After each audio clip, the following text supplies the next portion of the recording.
Okay, cool. All right. Welcome to another edition of the Athletes Hub with myself, Richard, as always. And joined by a good friend of mine, Mr. Jay Lewis. How you doing, mate? I'm good, thank you. Yourself?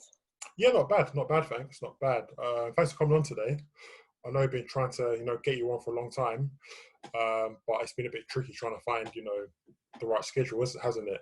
I know you're a massive, UFC and Yeah. boxing.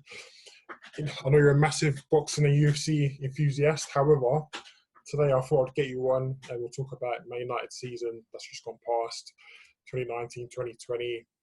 How would you sum up the season? I'd say it's a mixed bag. At the start, I'd say we've done okay. Like we beat Chelsea 4-0 at the beginning. Yeah. Then we started to dip down. But then once we hit January, we signed like Bruno Fernandes in the January season. Then that's where we started to pick up the points and rack up and get our heads back up again. Yeah, I agree. I don't know. I looked at the United season, and I think the way we ended the season was obviously apart from Sevilla in the semi-final. I think considering where we were before Christmas time, considering where we are now, I do feel as if we've made a lot of strides. To be honest, obviously down to, as you mentioned, Bruno Fernandes coming through, gave the team a massive boost, and also Igalo joining as well on a loan basis. That helped the team massively as well. I don't know. How would you? Because we've gone to Champions League, but would you say that not winning a trophy this season? Do you think that was a sort of real downturn in summarising the whole season? I think it's 50-50, to be honest, because yes, we did get into the Champions League, Yeah. but then you said we've had 3 years now, no silverware. It was a good chance, to be honest, that Champions League we wasn't even in. Premier League, you got Liverpool and Man City, they're just dominating at the moment. Yeah. So really, the Europa League was something we could have got our hands on, but obviously we lost to Sevilla, and that's it. That's the end of the season. That was that, really, yeah. I mean, how do you? Obviously, Ole came in end of 2018 and took on. It was a very difficult situation. Obviously, Jose just leaving the club, and I think you could say it was a bit of a mess at the time as well. We weren't winning matches. The football wasn't very good. But Ole came in and he kind of breathed a bit of life into the club as well, not just on the pitch, but around the whole club. There's a bit more of a positive feeling around the place. How would you sum up his first full season in charge? Well, even before he signed, like you could see a big difference between when Jose left, because he lost the backroom staff, he lost his players, he lost the confidence of them all. Ole come in and we absolutely smashed games. He signed and then he did like lose a couple of games here and there, and it was expected. You can't win, as you know, every game. Yeah. But to be honest, for a first season, he's done okay. Don't get me wrong, as I said earlier with the Europa League, we should have gone a bit further on it. But for the signings that we've done, like Harry Maguire, we've done Wan-Bissaka, we've done Bruno Fernandes, players like that have got the team to where we are. And so I think he's done all right, but hopefully next season we can push on. Yeah, I think you mentioned the couple of signings that we spoke about briefly, but obviously we'll touch upon those a bit later on. In terms of Ole, his first full season in charge, he's got a lot of criticism this year about, not being the right man or sort of his tactical nous, I guess. Do you feel as if he would be the right person for United going forward, or do you still see him as someone who's only temporary in charge? I think, me personally, he's going to be temporary. He hasn't got the experience. So if they brought in someone like Pochettino, for instance, who's had the experience of Tottenham, to bring in, whereas Ole's only had really Cardiff, and yes, he played for Man United. He knows the players in the background, but I don't think even the squad that we got at the moment, we haven't got that next level. The Man Cities, the Liverpools, even PSG, that kind of level, we haven't got that at the moment, and I don't think, to be honest, Ole has that push. How about you? It's like, for me personally, I think I agree with you to some extent. I think in terms of like caliber of manager, he's not the best right now. That's a fact. I think when you look at his CV, obviously you mentioned being a player at United, loved by everybody, obviously for that goal in '99, win the treble. That's the most famous goal, hasn't it? Club's history, I guess. But I think in terms of, you mentioned Pochettino there, and for me personally, when Jose got sacked initially, I thought Pochettino was, an ideal candidate. I think after he lost the Champions League with Tottenham, I felt as if the club maybe moved too quickly with Ole, given the contract. I felt they could have waited, see how the season ended, and then perhaps decide whether to stick with Ole or go for Pochettino. So I think after he left Tottenham, I think they missed a trick there. I think they could have offered him a really nice contract and brought him to United. Having said that, though, yeah, Ole's not managed massive clubs, but at the same time, you look at the managers we've had before that, Van Gaal, Mourinho. Arguably, these managers have won cups everywhere they've been. I mean, Jose's won 4 European Cups, 2 UEFA Cups, and 2 Champions Leagues, and Van Gaal's won in Holland, Germany, and also in Spain with Barcelona. So these guys know what they're doing. They're top caliber managers, aren't they? So we tried that. United went down that route where they tried to get the very successful managers, and they struggled eventually. But with Ole Gunnar Solskjaer, I mean, he went to Molde. Okay, Molde's nowhere near United, but he won their first trophy there. Okay, got relegated with Cardiff. But I do feel as if what I've seen so far this season, I think he's come under a lot of criticism. However, coming in when he came in at the time at United, it was a mess. Having to steady the ship, having to get a bit of form out of the players. And also remember as well, he's had to sell a lot of players in the transfer window. He's had to ultimately rebuild the whole team or the whole squad. Sanchez went, Lukaku went, Fellaini went, Herrera, Darmian, Rojo, the list goes on. So, he's got to be given credit for that as well. Whether he's the right man permanently, I don't know. I hope he will be, because I like Ole as a guy, great player, and he's done all right this season. He's not done too badly, That's it. Well, even as you mentioned, David Moyes, he basically was set up to fail me personally. Yeah. Like anyone after Sir Alex leaving, they had a big shoes to fill. There was going to be big doubt on it. Jose Mourinho, yeah, he did come in and he did bring in some big signings and stuff like that. Don't get me wrong, but again, second place, and I think Man United were just sitting there waiting for that trophy, whereas he didn't bring that, so that's why I think he got shipped and lost. Yeah, sure, yeah, 100%. And also, I think we're looking at sort of Jose as well, and he obviously went to Tottenham. And United had a good result in December. They won 2-1 at Old Trafford, and obviously had the draw after the lockdown as well. And you're looking at Ole Gunnar Solskjaer's record against the bigger clubs. Beat Man City twice, beat Chelsea twice. Hasn't lost against Tottenham, lost once against Arsenal. He's obviously losing to Liverpool, but drawing at Old Trafford. So his record against the bigger teams have not been as bad. I think it's against the smaller clubs that they sort of struggled with, especially earlier in the season where they kind of struggled in that way. Obviously, you went to the West Ham game in September, and they were hopeless, weren't they, in that match? So, well, that's the thing. When they, as we said earlier, brought in Fernandes and that. Yeah.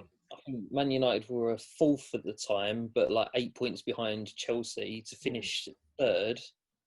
And just by, Bruno Fernandes and Ingala as well, bringing him in, it's a big turnaround from coming, as you said, to the West Ham match. They had no energy about them. They just looked like they didn't want to be there. Yeah, and also you've got to consider as well, there were injuries. There was no Martial, there's no Pogba, and at the time, they were they were key players in the side. And when you take those two out of the team, Rashford had a back injury as well, I think.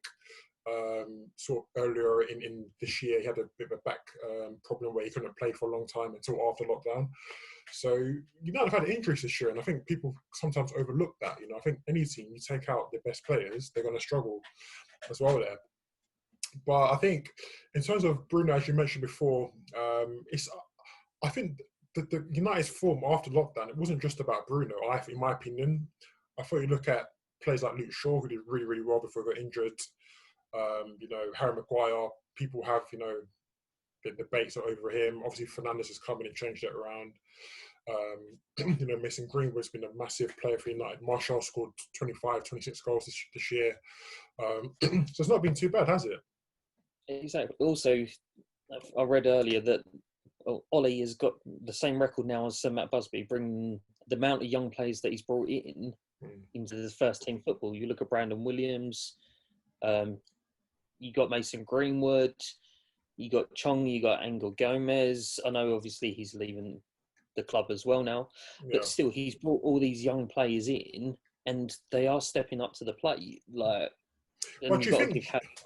you think at United, though, do you think that there's some sort of, because thinking United have had a history of bringing young players through, exciting, good young players.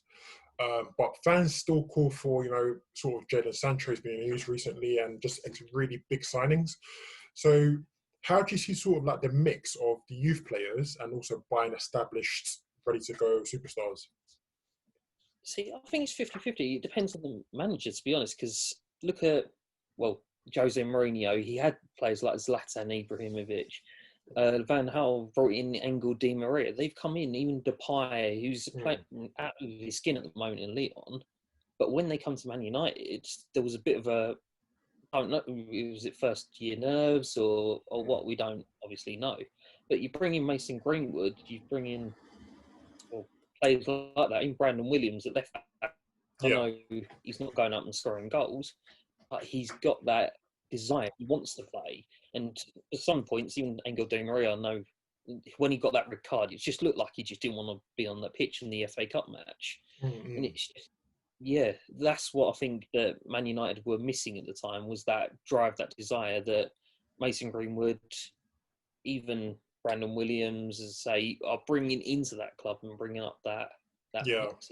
Yes, it's a good point you mentioned about, especially, I think one of the real positives this season for United, either way you look at it, is young players coming through. Brandon Williams, who done really, really well this year, coming through. I think even Axel Tuanzebe, before he got his injury, did really well. Mason Greenwood, obviously the standout player there as well.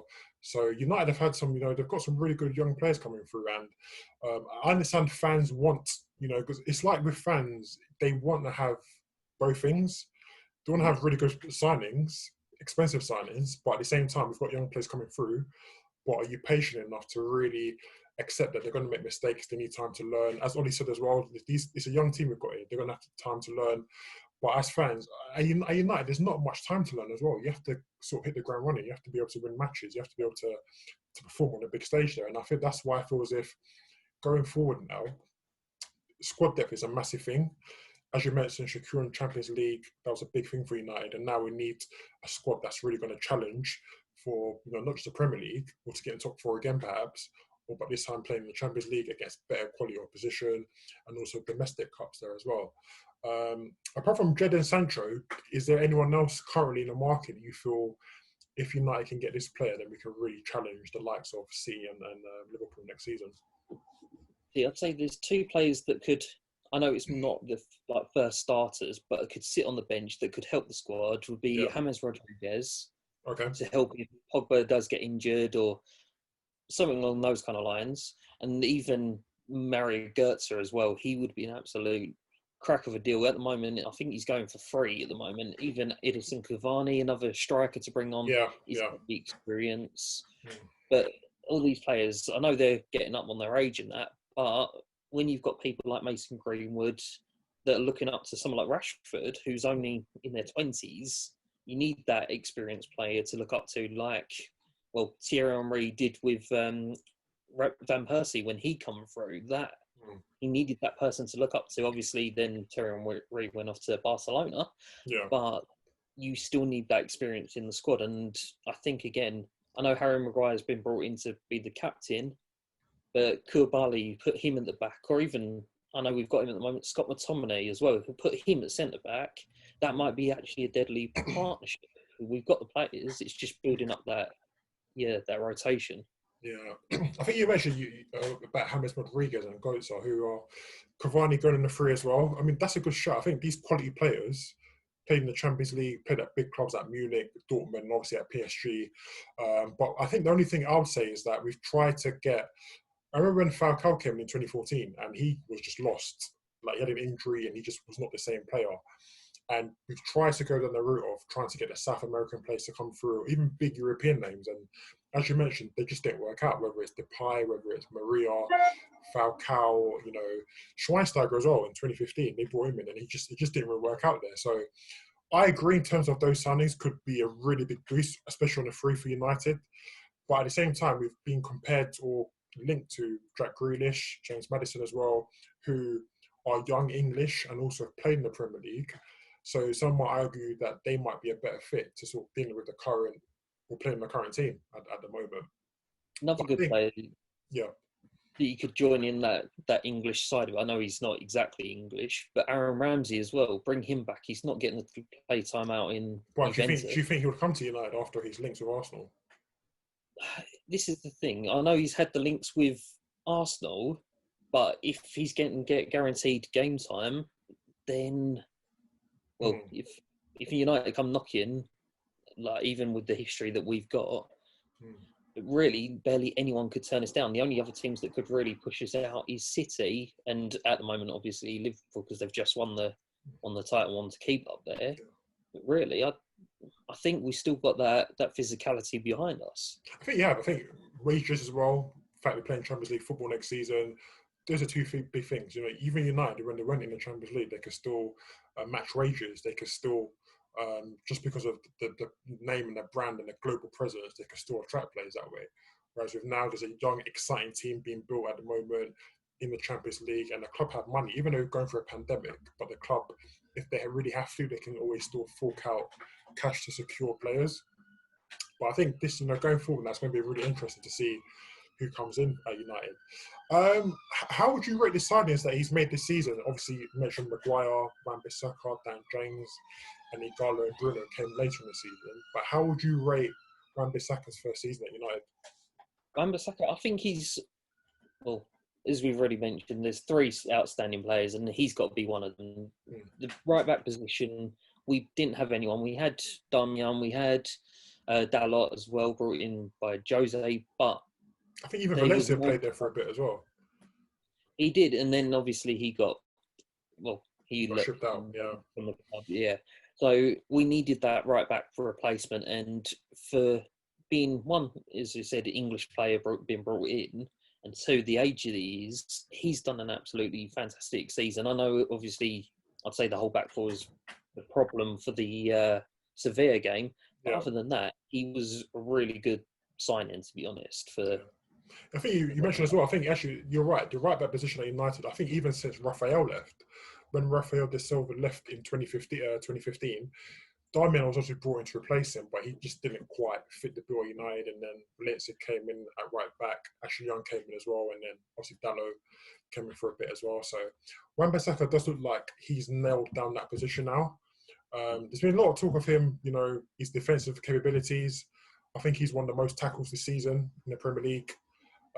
But again, there's a lot of questions about his attacking play, and I think that's justified, to be honest. I think all the best right backs now influence the attacking side, like Trent Alexander-Arnold, Kyle Walker, and also Alphonso Davies as well. That's it. Well, nowadays everyone wants goals and stuff like that. Yeah. You've got to be more of a wing back than an actual. Exactly. Like years ago, it'd be Gary Neville sitting at right back, or Patrice Evra sitting at left back, and they'd stay in those positions. Don't get me wrong, they would help push up the field, but they wouldn't do what, as you said, Trent Alexander-Arnold and Kyle Walker would do in this day and age. Yeah, just getting assists, aren't they? How about Harry Maguire? Obviously the world's most expensive defender. How have you seen his first season at United? I'd say 50-50, to be honest, because yes, he's got to bring up the defence, but they're still missing that key centre-back. Yes, we've used Lindelof. Yes, you used Bailly. But I think once he's got that centre-back like the Rio and Vidic, like the combination and that centre, I think that's when he'll shine more going forward, because he's built that partnership with the other person. But as I say, I don't think someone like Lindelof or Eric Bailly can push us to that Champions League winners side of it. Don't get me wrong, we can challenge, but with them two in the partnership, I don't think that they can. Yeah, but Harry, he's done all right for a start, but he needs to kick it up next season. I agree. I think there's been a lot of talk about Harry. A lot of people on social media are taking a mickey out of him, but a lot of people, I think you look at their stats this season, and they've conceded less than they did last season, which means that clearly he's improved the team. He's improved the defence. There's no question. Whether he's Rio Ferdinand or Van Dijk, that's a debate that goes on. But in terms of improving the defence initially the following season, he's done that really, really well. And I think he's played the most games as well. I think he hasn't missed a Premier League game this season, which was very interesting. So, look, the guy, he's done really well. Obviously, he's better than what we had before. I do feel as if that Bailly for me was disappointing because when he first joined in 2016, I really liked Bailly. He was aggressive, he was quick. He seemed like he seemed like that's what United have been missing for a long time. But injuries played a part, and also in his game, he's got a bit of rashness in his game. He does make challenges that doesn't have to make. So I do agree. I think if we can get somebody to partner Maguire next season, a real solid, persistent centre back, I think Harry Maguire will make, because he is prone to mistakes as well. But the majority of the time, he is pretty reliable, in my opinion. I do feel as if he's a leader. He has improved the defence. There's no question. Whether he's what people want him to be, that's a different question. But in terms of improving the defence this season, the stats prove that he's done that. Him and Wan-Bissaka, things crosses really get through the right side because Bissaka's just there all the time, and Maguire's a big guy, has things out as well. So again, I agree. I think if Harry is to become one of the very, very best, he does need to improve just little bits and pieces in his game as well. How about Dan James? Come from Swansea, young kid. How have you rated him his first season? I think, well, at the start of the season, when he first got brought on, he scored like a couple of goals and it was starting to get that hype behind him. But then when it's hit them, well, from the West Ham game, I'd say onwards, that's where he just, I don't know, he just didn't live up to that hype from the start of the season. He didn't carry it on. So I'd say out of the three so far, I'd say Wan-Bissaka is still the better signing out of the three. But still, he's only, I think he was 21, 22. Yeah, very young team still. So he's still got time to learn, but it's, will he learn? Because, well, we've had people like Depay come in, we've had Angel Di Maria, and as we said, they've not learned, and they've got bigger stature than Dan James. It's, can Dan James do the same? Yeah, I think with Dan James, I see a lot of people, especially online, giving this guy a really hard time. But I think you've got to remember that he's 22 years old, came from Swansea to United in his first season, and he's played more football this season than he's done in his whole career. So he's not experienced. He's a young kid. He's coming from Swansea, who are playing the Championship, to come to the biggest club in the world, United, and you're 22, you're having to come in, you're having to do everything every single week. I think mentally he just drained out, to be honest. I think especially when United were going through that tough time, the pressure was on all the players, and some players just don't deal with that the right way. And again, he's a young kid, and I do look at his playing style as well. I don't know if he's not the sort of player to beat his man. He's very effective when you're playing long balls in behind or you're on the break, when he can run into space, and that's when he does his most damage. All his assists, all of his goals have come from that type of situation. So I do feel as if he needs to improve his final ball as well. He does need to improve on things, but I do feel as if people can get off his back a little bit more, because again, he's a young kid. He's going to have to learn. He's 22 years old. He's not the finished article. Like, United weren't paying for the finished article when they signed Dan James. So having said that, though, he will have to improve his final ball and his final end product. That's a fact. He has to do that. Otherwise, he won't be seeing a lot of football next season. The big question, I think, really is how is he going to now fit in? Because at the end of the season, we was playing up front, Marcus Rashford, Martial, Mason Greenwood. Where is Dan James now going to fit in? That's the question. I think at the start of the season, where he's trying to replace Jesse Lingard, I could go, yeah, I can see that. But now Mason Greenwood started to step up. He's got the goals. I know he's playing, well, he should be playing centre, but he's playing on the right where Ole's put him, because of that position is missing at the moment. Yeah. It's how now will Daniel James step up and put in that role? Will he challenge for that position, or will he just disappear? And I think it comes down to, again, Sancho. If Sancho starts as well, that's more competition, isn't it? And I do feel as if United need to have a big squad. They need to have a big squad. So if Dan James isn't starting regularly in the Premier League or playing the Champions League games, there are domestic competitions, the FA Cup, the League Cup, and again, injuries can happen. People need to rotate anyway, because you can't play every single game every single week. You need to rotate your squad. So he can still have an effect that way, but he needs to improve his game as well, if that makes sense. Because looking at Ole Gunnar Solskjaer now, and he's having to make a good example is when United came back from lockdown and they were playing all these matches, and he changed the team in the semi-final, they were poor because they couldn't replicate what the players who were there before were doing. He changed it. Against Sevilla, 2-1 down, got to bring someone on to change the game, try to get us a goal. You can't do that because the players he's bringing on there, they're not as good as the ones that are already on the pitch. And that's the issue there. So for a big team, for a big squad, when you're changing teams and making rotations, what you're bringing off the bench has to be as good. It's like Man City. Look at their team. They've got 3 teams. They've got 3 first teams they can play. And that's what United had way back before with Tevez, Berbatov, Rooney, Ronaldo, Carrick, Scholes, Giggs, Park Ji-sung, Nani, Anderson. Look at all these players. United haven't got that right now. So when you take out a key component out of the team, they struggle because the players you're bringing on there aren't as good as the ones that are starting in the 11. So I think Dan James can have a future at United, but he will have to improve his game.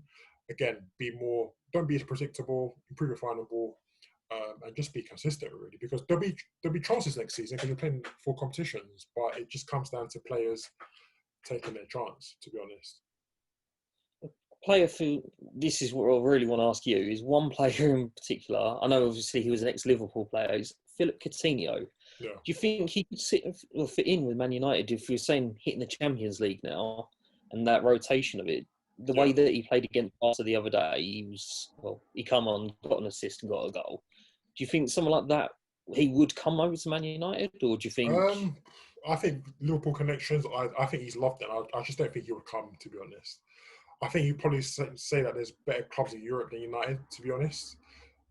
At the moment, currently with the playing squad that Bayern Munich have, he might, if he could stay at Bayern Munich, he would, to be honest, because their level is completely different right now. But at the same time, it comes down to Pogba and Fernandes. If Pogba stays, and Fernandes is there as well, I don't see, especially you sign Sancho as well, it's going to be a very high competition for places there, to be honest. And again, it comes down to, you mentioned how much Rodriguez before Goats are. On the free, yeah, why not? I think that'd be a great signing. But it comes down to whether he would want to join. And also, some players want guaranteed first-team football. But if you've got Pogba in your team, and you've got Bruno Fernandes who's performing well, and you've got Sancho there, you paid big money for, they're going to have to start, And someone's going to be unhappy. So it all comes down to departures and who stays on, really. But Coutinho at United would be, as a player, would be fantastic. Great fit. Great choice. But it comes down to Liverpool and if he really wants to join, to be honest. So that's another debate there, really. But it's going forward now in terms of looking at next season. Obviously, summarise the season, so that Ole Gunnar Solskjaer has done well this year. What would you say next season? What needs to happen next season for it to be considered a really good year for United? I'd say, obviously, challenge for the Champions. I don't think we're going to win it if you've got the likes of PSG. You've still got the Man Cities, you've got the Liverpools. But if we give that a good go, or even the Premier League as well, try and push up. Even, I know, again, as I said, we won't win it next year because you've got the likes of Man City, you've got the Liverpools, who've got the 2 squads, 3 squads. They can bring on the Phil Fodens, Kevin De Bruyne's, people like that. But at least if we bring a couple of signings in, bolster the squad next season. So I know Chelsea are trying to get rid of Kante. That would be an absolutely fantastic signing to sit in the centre. If that is the case, that's very, very strange because I think Kante is one of the best in that defensive mid position. So I'd be shocked if they're trying to get rid of him, to be honest. Well, they said they're going to get rid of, I think it's most of their squad anyhow and start to rebuild. That's why they brought in Werner and people like that. But that would be a pretty decent signing sitting in the middle because if you've got Pogba on the left who's played with Kante so well and he's got the distribution on it, you've got Bruno Fernandes on the right of the mid 3, that would be absolutely fantastic on there. Yeah, I agree as well. I do think that'd be a case. But again, there's so much competition. You've got Fred in there, you've got McTominay, Matic has signed a new 1-year deal as well. So having to fit all these players in who want to play regularly, that's where the headache comes in. Yeah, the other thing is the goalkeeping situation at the moment. Because we've got David De Gea at the moment, and then Dean Henderson, he's playing absolutely out of his skin over in Sheffield. Who then becomes number 1 keeper? Does Ollie go, come on back in, Dean, and we'll put you on the bench? Yeah. Would you want to sit on the bench? Or do we get rid of De Gea? Because I know Real Madrid are looking, and there might be a couple other teams De Gea is not short of, and put Yeah. Edinson and give him the chance. Yeah, I think the goalkeeping situation, I do, for me personally, if it was up to me, I'll say, okay, Dean, go and loan again next year, have another full season away, get first team football, just get as much first team experience as you can. And then if United assess De Gea's next season and say, okay, well, maybe he's not back at the level he was at before, then we can say, you know what, okay, let's bring in Dean after another full season away and give him the first team jersey. For the time being, I think bringing in Dean off the back of one good season at Sheffield United, that might be a bit of a risk because you're coming into United now. At Sheffield United, they overachieved last season. They were very, very good. Very, very good. United, it's a completely different beast there. Like, you're in the goal every week. Every mistake you make is highlighted. You're having to win every single week. Can he really deal with that right now? I don't know. I think with De Gea, he's made a lot of mistakes, unlike him. However, he's been there for almost 10 years now. And he knows what it takes to play for United. He's been one of my best players in the last sort of 5-6 years, to be honest. So I'll say, if it was up to me, I'll say, you know what, have Romero there still. Give Dean and Henderson another full year at Sheffield United or somewhere else. And then if De Gea hasn't improved or hasn't gotten to level that they expect, then okay, let's bring in Dean, and then let's give him a try as a keeper and see what happens then. But for the goalkeeping, I wouldn't rush it too much, to be honest. You mentioned Sergio Romero. I was reading today. I know obviously it's just rumours at the moment, but he's linked with Leeds United, which, yeah, okay, because it's Argentina, isn't he? So exactly. The other one was Everton, which would makes sense because Pickford's not great. Yeah, and then the other one, which actually took me by surprise, was Chelsea as well, with Kepa on his way out as well. Yeah. Which he would be a good start, but then who would you pick? You got Willy Caballero on one side of it, yeah, and Romero. They're basically the same style, should we say? So, but Romero's a much better keeper, though, isn't he? Doing Caballero, 100%. Because you look at Romero, Romero's at a stage of his career now where he can't afford to be sub anymore. Like, he needs to go out, because he's been at United since 2015, and he needs to think, okay, I need to go out now and really become a first-team choice goalkeeper now. I mean, if you're looking at World Cups for Argentina, potentially, he wants to be that goalkeeper. So I think United would have to make a decision and say, okay, are we going to, what are we going to do now? We're going to keep Romero on, or are we going to sell him on and bring another second-choice goalkeeper or a young keeper from the academy, or are we going to, have Romero play a bit more next season, whether it's in the domestic cups, whether it's in, because even look at Sevilla game, he took out De Gea, and he brought in De Gea and left out Romero, but Romero played every game until that point. So, he wouldn't have been happy about that. Do you know what I mean? So, but I think going back to United for next season, I agree with you. I think that challenging a bit higher in the table would be good, a bit more consistency. Make sure the strikers are consistently scoring goals. I think United need that. Martial's had a really good year, 26 goals this year. Fantastic for him. He's best ever in the club shirt. But I think trying to win a trophy next year as well, because 3 years without silverware, that's a long time for United. I know they've had bad seasons in the past, but they've always won trophies, whether it's FA Cup with Van Gaal or Europa League with Jose and the Carnet and the League Cup as well. So I think winning the trophy next year would be very, very important. But I think with Solskjaer, again, I think he's bought himself some time, because I think, at the start of the season, the objective would have been to finish in the Champions League at very least. And I think winning a trophy would have been a bonus, to be honest. That's a fact. I think looking at the squad he had at the beginning of the season, selling Lukaku, everyone was a bit worried about, the strikers we had, whether they'd be consistent enough. I think the objective would have been to finish in the top 4, try win the trophy if you can. We've done that. We've finished the top 4. But I do feel next season, that's where we really need to improve properly. And tactically as well, at some points, I feel like we need to adjust, especially playing the Champions League. That's a whole different level, mate. So, exactly. As you mentioned as well with Lukaku as well. Yeah. When he left, people were thinking, well, who's going to take that striker role? It was 1 minute Rashford, 1 minute Martial, and they kept swapping back and forth. Yeah. But since Mason Greenwood's come in as well, he's stepped up to that other level. He's helped Man United out, really. If it wasn't for Mason coming in and stepping up their roles, yeah, don't get me wrong, we've still got Rashford and Martial, but them extra goals, the same with Bruno Fernandes as well. Yeah. Then we would have been a bit in a different position than we are now, should we say? Yeah, I agree 100% there, mate, 100%.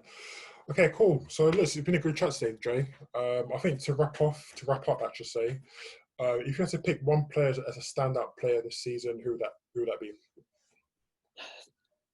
It's obviously going to be cliche. It's going to be Bruno Fernandes for coming in so quickly and getting us to where we are. You?